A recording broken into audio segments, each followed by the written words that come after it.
BAMS, BHMS, BUMS म्हणजेच group बी याचा round 2 चा रिझल्ट ऑलरेडी जाहीर केलेला होता. त्यानंतर आपण ओव्हरऑल कट ऑफ देखील आपला शेअर केलेला आहे.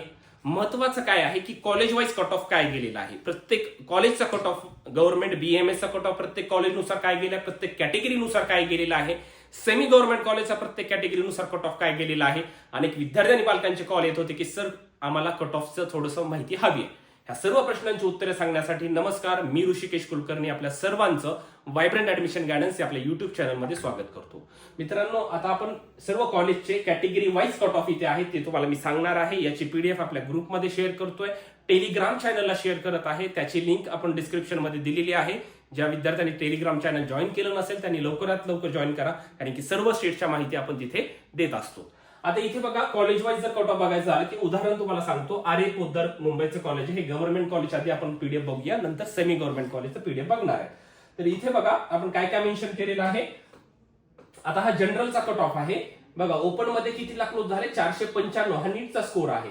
58,157 हा त्या विद्यार्थ्याचा ऑल इंडिया रँक आहे आणि 4,746 हे त्या विद्यार्थ्याचा स्टेट रँक, ज्याला आपण SML रँक असं म्हणतो. ठीक आहे. SC कॅटेगरी 414, ST 329, विजे मध्ये 462 ला क्लोज झालेला आहे कॉलेज. त्याच्यानंतर NT1 मध्ये सीट नसल्याने ओपन मधून त्यांचं कन्सिडरेशन होतं. सर्व बेनिफिट कॅटेगरीचे मिळतच असतात.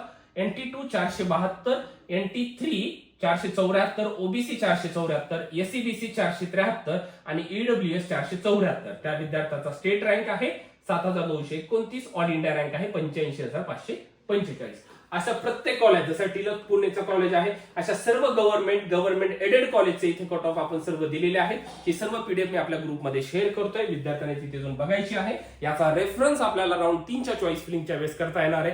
राऊंड 3च्या वेळेस चॉईस फिलिंग करताना काही महत्वाचे रूल्स असणार आहेत ते देखील मी तुम्हाला सांगणार आहे पुढे. आता बघा, याच्यासोबत सेमी गव्हर्नमेंटचा जर बघायचा असेल, म्हणजे प्रायव्हेट कॉलेजचा जर कट ऑफ तुम्हाला बघायचा असेल तर इथे प्रायव्हेट कॉलेजचा तुम्ही कट ऑफ बघू शकता. सर्व कॉलेज आम्ही व्हायब्रंट मध्ये विद्यार्थ्यांनी पालकांना एवढं मार्गदर्शन करण्याचा प्रयत्न करतो की जेणेकरून त्यांच्याकडून कुठलीही चूक होऊ नये किंवा कुठलीही माहिती माहित नाही असं त्यांच्याकडून होऊ नये, याच्यासाठी बारक्यातल्या बारक्या सर्व गोष्टी सांगण्याचा आमचा प्रयत्न असतो. ठीक आहे. आता जसं की PD कॉलेज आहे पुणेमध्ये. आता इथं एखादा कट ऑफ बघायचा असेल तर बघून घ्या. जनरल ओपन कॅटेगरीमध्ये 441 ला क्लोज झाले, त्याचा स्टेट रँक आहे 11,371, ऑल इंडिया रँक आहे 1,36,169. SC कॅटेगरीमध्ये क्लोज झाले 399, विजे कॅटेगरी 436, NT2 मध्ये PDचं कॉलेज आहे 437, OBC 441. ठीक आहे. अशा पद्धतीने सर्व कॉलेजचे इथे कट ऑफ तुम्ही बघू शकता आणि ही सर्व PDF मी आपल्या ग्रुपमध्ये शेअर करत आहे. आता एक लक्षात घ्या, याचं जॉईनिंग केव्हा आहे, राऊंड 2 चं जॉईनिंग आता उद्यापर्यंत लास्ट डेट आहे, उद्या लास्ट डेट आहे. ठीक आहे. तर विद्यार्थ्यांनी इथं जे ऍडमिशन घेणार नाहीत या राऊंडला, तर ते विद्यार्थी प्रोसेसच्या बाहेर जाणार आणि त्या विद्यार्थ्यांना राऊंड 3 अटेंड करायचं असेल तर न्यू रजिस्ट्रेशन करावं लागतं. जसं आता MBBS ऑलरेडी चालू होतं, तसं ग्रुप बीचं नवीन रजिस्ट्रेशन चालू होईल. ते रजिस्ट्रेशन करून मग तिथे फी डबल भरावी लागेल आणि मग चॉईस फिलिंग करता येईल. आणि जे विद्यार्थी इथे ऍडमिशन घेऊन पुढच्या राऊंडला जातील तर त्यांना राऊंड 3 साठी सर्व जागा, जसं काय सीट मॅट्रिक्स येईल त्याच्यानुसार अवेलेबिलिटीनुसार सीट तुम्हाला मिळत जाते. त्यामुळे सर्व विद्यार्थ्यांना एक आहे महत्वाचं, राऊंड 3 ला ज्यांना कॉलेज मिळेल त्यांना ते कॉलेज त्यांचं कायमस्वरूपी फिक्स राहणार. कॉलेज मिळाल्यानंतर इथे ऍडमिशन घेतला नाही तर तुम्ही ग्रुप बीच्या बाहेर जातात, तुम्हाला पुढच्या राऊंड अटेंड करता येत नाही. राऊंड 3 ला सीट मिळाल्यानंतर राऊंड 2 ची किंवा राऊंड 1 ची सीट तुमच्या हातात असेल तर ती कॅन्सल होत असते, जी मिळालं ती सीट घ्यावं लागतं. किंवा अजून असं होऊ शकतं की आता तुम्ही राऊंड 2 ला ऍडमिशन घेतलं आणि राऊंड 3 ची चॉईस फिलिंग केली तुम्ही आणि राऊंड 3च्या चॉईस फिलिंग मध्ये कॉलेजच मिळालं नाही, तिथं चॉईस नॉट अवेलेबल असं आलं, चॉईस नॉट अवेलेबल आलं तर तुमची राऊंड 2 ला जे कॉलेज होतं तेच तुमचं फिक्स होणार.